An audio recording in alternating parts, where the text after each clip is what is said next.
Maraming tao sa labas ng shopping mall, mga kalakwatsero yan.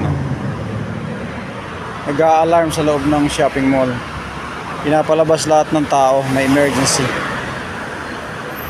Baka may sunog or I don't know kung anong meron. Kaya lumabas din ako. Pinasok kami ng security guard. You have to leave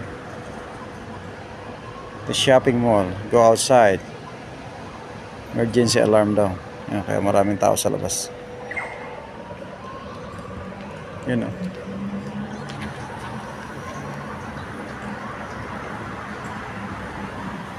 Labas ang mga tao.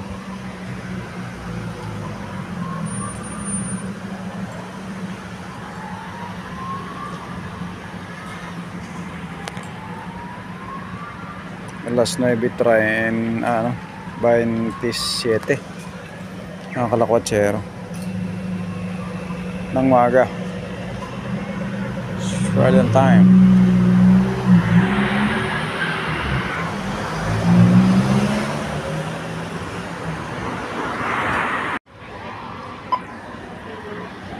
Ang daming tao.